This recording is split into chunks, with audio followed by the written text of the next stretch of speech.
Rogéria, que está nos gravando, e o Exudo.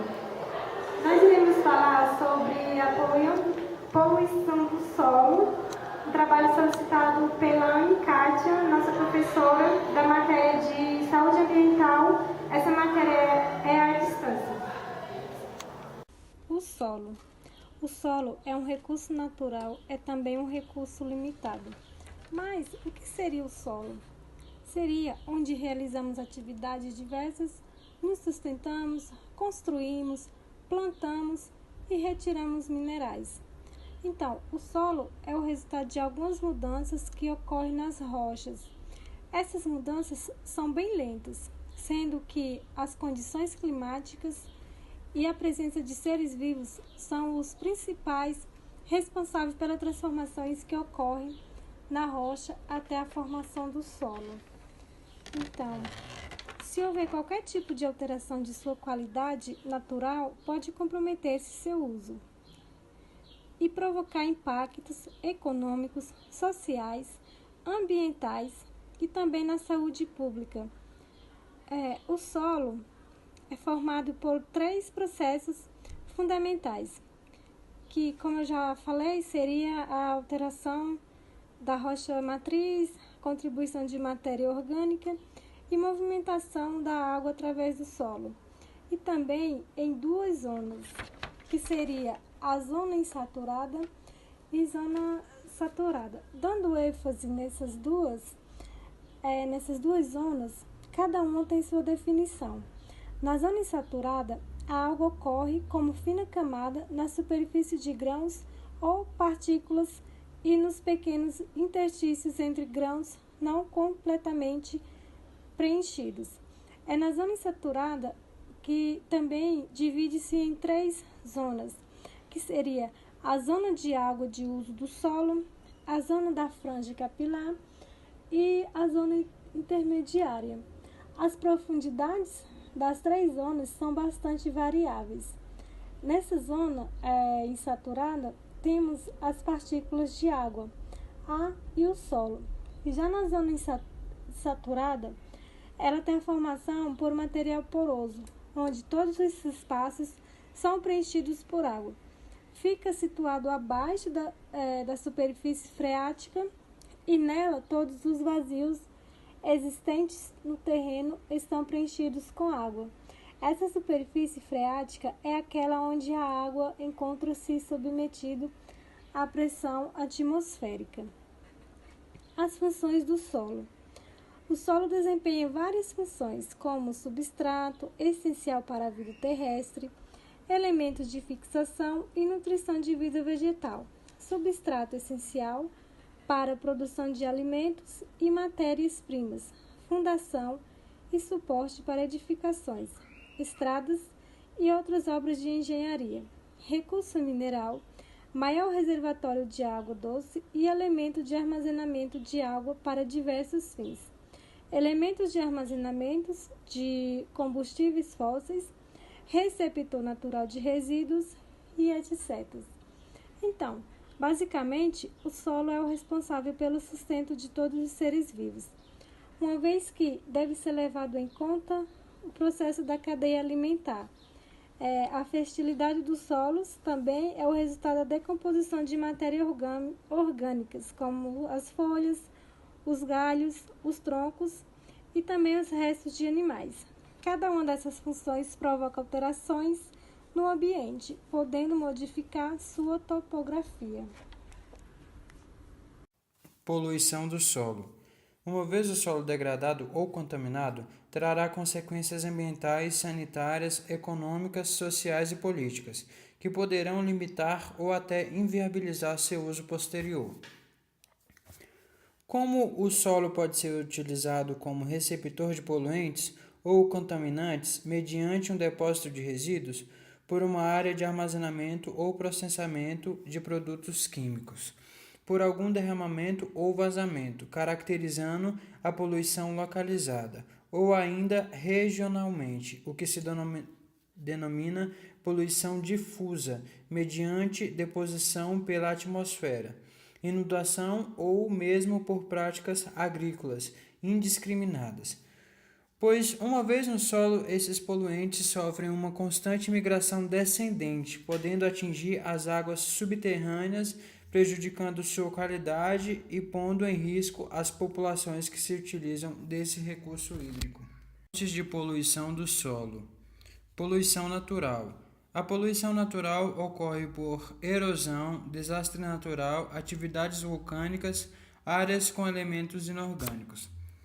A poluição natural, não diferentemente dos outros tipos de poluição, traz grandes consequências ao meio ambiente e principalmente ao solo, porque essa poluição natural ela pode ocorrer de forma espontânea, mas também de forma induzida pelo ser humano.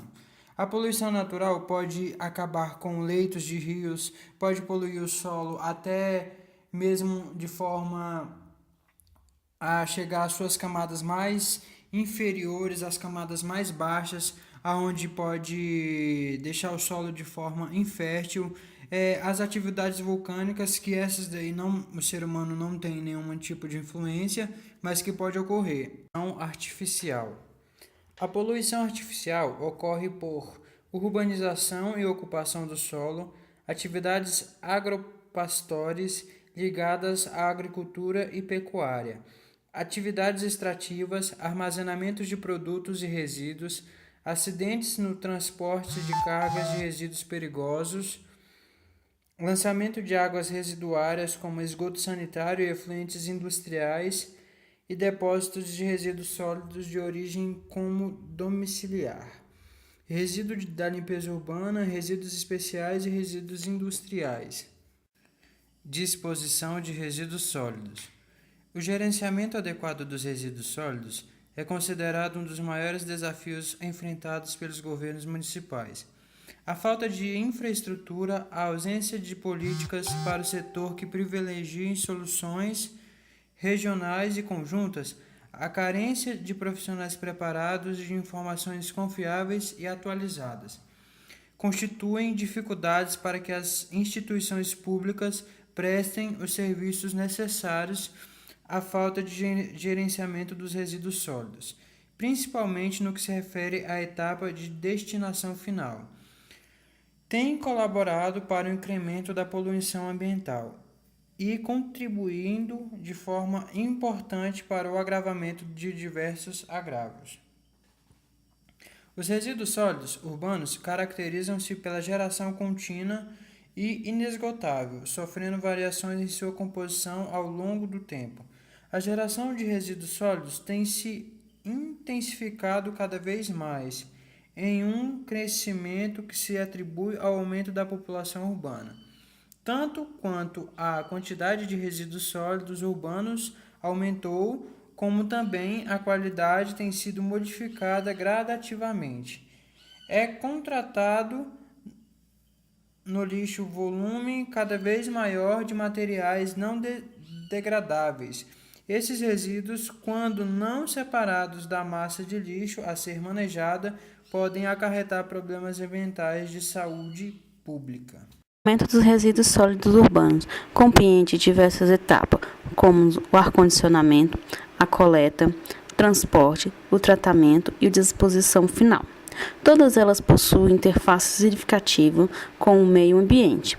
A etapa que acarreta maior quantidade de problemas sanitários e ambientais, principalmente poluição no solo, é a disposição final dos resíduos sólidos.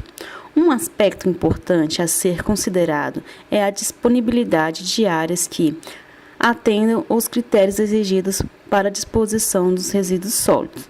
Nesse local, o terreno é mais caro e os conflitos para o seu uso são mais intensos. Lixões ou disposição de resíduos a céu aberto caracteriza-se como uma forma de disposição final inadequada. Traz com consequências uma série de impactos negativos, sendo totalmente condenável no ponto de vista sanitário, ambiental e social. Essas disposições de resíduos sólidos podem contribuir para a poluição do ar, através de espalhamentos de materiais particulados, como poeira e todos os materiais leves, liberação de gases e odores, poluição das águas através da geração de churume, geração de líquidos percolatos, poluição do solo através de infiltração de líquidos percolatos, degradação superficial do solo no local da disposição descontrolada, poluição visual, impacto negativo sobre a fauna e a flora, impacto econômico e risco de desabamento. Ao aspecto sanitário, o principal problema da disposição inadequada de resíduos sólidos é a presença de vetores de importância à saúde pública, que são capazes de proliferar no lixo e ocasionar diversas enfermidades ao homem, por diferentes vias de transmissão. Esses resíduos favorecem a alimentação e a proliferação de insetos, antropóides e roedores, trazendo diversas doenças. Os principais vetores encontrados no lixo são os ratos, as moscas, os mosquitos e as baratas. Todos eles têm condições adequadas de abrigo e alimentação no lixo. Se prolifera com bastante facilidade. Caso falte alimento ou as condições no lixo se alteram, esses animais abandonam esse ambiente e invadem as casas, levando consigo as doenças. Outra prática de disposição inadequada aos resíduos sólidos é a alimentação de porcos com a matéria orgânica presente no lixo. Essa atividade inadequada no ponto de vista sanitário pode ser responsável pela transmissão de cististicose ou triquinose quando se ingere a carne de porco mal cozida. Os catadores. Pessoas que, em busca de valor econômico de certos resíduos, ficam expostas aos riscos de acidentes com perfurantes ou cortantes e ao contato direto com resíduos infectantes ou perigosos. Todos esses aspectos negativos dos lixões podem ser muito mais agravados se, juntamente com os resíduos domiciliares de limpeza urbana, forem dispostos os resíduos de saúde ou resíduos industriais perigosos. Medidas de controle da poluição do solo. O controle da poluição do solo compreende medidas preventivas e medidas corretivas.